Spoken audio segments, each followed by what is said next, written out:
සාරිපුත්‍ර මහ රහතන් වහන්සේගේ අතවැසි 500ක් බුද්ධ පුත්‍රයන් වහන්සේලාද මෙසේ වාසනාවන්ත පිරිසක් නෙමෙයි. දීර්ඝ කාලාන්තරයක් කල්ප දහස් ගණන් ඈත සිට පෙරම් පුරාගෙන ආව පිරිසක්. මේ පිරිස කාශ්‍යප බුද්ධ ශාසන කාලේ කිරිවවුල 500ක් හැටියට පබ්බාරයක ජීවත් වුණා. ඒ කාලයේදී ඒ පබ්බාර ආශ්‍රිතව ස්වාමින් වහන්සේ දෙනමක් අභිධර්ම සජ්ජායනා කරමින් පැවතුණා. මේ අභිධර්ම සජ්ජායනාවේ තේරුම මේ කිරිවවුලන්ට තේරුණත් අර්ථයක් ඇතුණේ නැතත් ඒ ශබ්ද මාත්‍රයේ සිත් පාදවාගෙන ඥාන සම්ප්‍රයුක්ත කුසාසිත උපදවා ගත්තා. මේ සසර වාසනාව නිසා එවැනි අවස්ථාවක් එයාට හිමි වුණේ. ඒ සීලුම දෙනා ඒ භවයෙන් චුත වේ තවතිසා භවනේ ඉපද බුද්ධාන්තරයක්ම දිව්‍ය ලෝක හයේම සම්පත් ඉඳමින් ඉඳ අපේ සරුවක්යන් වහන්සේ පහළ වන කාලයේදී සවැත් නුවර කුලගවල් වල ඉපද තරුණ වයසේදී යමා මහ පෙළහැර පෑම දැකලා සාරිපුත්‍ර මහ රහතන් වහන්සේ සමීපයේ පැවිදිව සවස්දන් මේ සසුන් පිළිවෙත් පුරා ගන්න පටන් ගත්තා.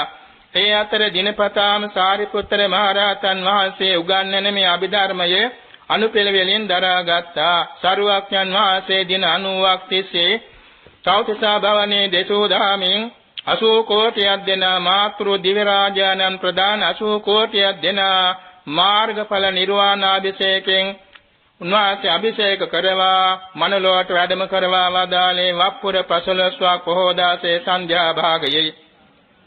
ඒ වැඩම කරන අවස්ථාවේදී සංකස්සපුර නුවර ආසේදී ලෝක විවරණ ප්‍රාතිහාර්යයක් පැවැත්වුවා. එදවසේදී සරියොත් මහ රහතන් වහන්සේගේ ස්තුති පූජාවක් සහ සරුවක්ඥන් වහන්සේ දෙසූ දහමින් බලවත් ප්‍රසාදයේදපත් වූ ජනතාව අතුරින් 30 කෝටියක් දෙන මාර්ගඵල නිර්වාණ ධාතුව සාක්ෂාත් කළා.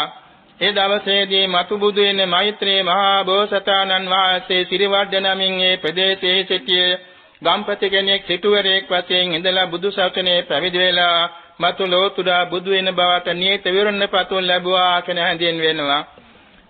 මේ සරුවක්ඥන් වහන්සේ දෙව්ලොවදී අභිධර්ම දේශනේ නිම වෙන දවසේදීම සාරිපුත්‍ර මහ රහතන් වහන්සේගේ අතවැසි 500ක් බුද්ධ පුත්‍රයන් වහන්සේලාද මධ්‍යම ප්‍රමාණයෙන් අදාපට පවත්නා සත්‍ය ප්‍රකරණේ සම්පූර්ණයෙන්ම ධාරණය කරගෙන එදවසේදී සිව් පිළිසෙඹියාපත් අරිහත්ත්වේ සාක්ෂාත් කොට වදාලා.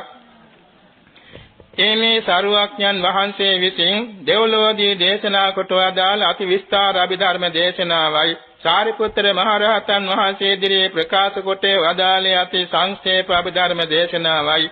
සාරිපුත්‍ර මහ රහතන් වහන්සේ විසින් මධ්‍යම ප්‍රමාණයේ උගන්වූ සත්‍ය ප්‍රකරණයේ නාති විස්තර නාති සංක්ෂේප අභිධර්ම දේශනාවයි. අද අපේ ඉදිරියේ තියෙන්නේ එම දේශනාවයි.